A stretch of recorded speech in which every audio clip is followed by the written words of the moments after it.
Hello everyone, আমি পৃথা। আজকে তোমাদের কাছে গেট রেডি শেয়ার করতে চলেছি। আই হোপ তোমাদের খুব ভালো লাগবে।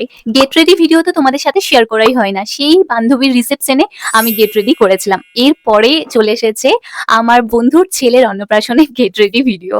আর আমি কিন্তু রাইস সেরিমনিতে যাওয়ার জন্য কিন্তু একটা জিন্স অর্ডার করেছিলাম অনলাইনে, আর তার সাথে আমি কিন্তু অফলাইনে একটা টপও নিয়ে নিয়েছি। এটুকু বলতে পারি, জিন্সটা যেমন ইউনিক ছিল তার সাথে কিন্তু ভীষণ কমফোর্টেবলও ছিল। জিন্সটা আর টপটা একসাথে পরার পরে বুঝতে পারলাম এই জিন্সটার সাথে টপটা খুব একটা যাচ্ছে না, বাট আমার কাছে আলাদা কোনো অপশন ছিল না, তাই তাড়াতাড়ির মধ্যে আমি এই দুটোই পরলাম। তোমাদের কেমন লাগলো অবশ্যই জানিও। তোমাদেরকে আমার ফাইনাল লুকটা ভালোভাবে দেখাতে পারলাম না, কারণ বেরোনোর সময় দেখলাম আমার অ্যাডাপ্টারটা খারাপ হয়ে গেছে, যে কারণে আমার মনটা ভীষণ খারাপ হয়ে গেছিল। তো তারপর ফাইনালি আমরা কিন্তু চলে এসেছি এখন অনুষ্ঠান বাড়িতে। আর অনুষ্ঠান বাড়িতে আসা মাত্রই ফ্রেন্ডের সাথে দেখা, ওকে কিন্তু গিফট গুলো দিয়ে দিলাম।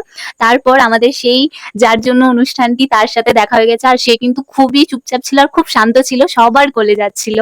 বেশ কিছুক্ষণ এইভাবেই সময় কাটালাম, আর তার সাথে অনেকগুলো ফ্রেন্ডও এসেছিল, ওদের সাথে অনেকদিন পর দেখা হয়ে বেশ ভালো লাগলো। তারপরে ফাইনালি এখন আমরা খাওয়া দাওয়া করতে চলে এসেছি। আর মেনুতে তো অনেক রকমেরই আইটেম ছিল, আর জাস্ট ওয়াও ছিল আইটেমগুলো।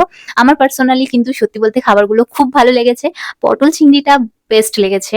আর চিংড়ি বলতে গেলে আমার পাতে অনেকগুলো পড়েছিল। আর এর এখানেই শেষ নয়, লাস্টে মিষ্টি, পাঁপড়, পায়েস আর তার সাথে আইসক্রিমও ছিল।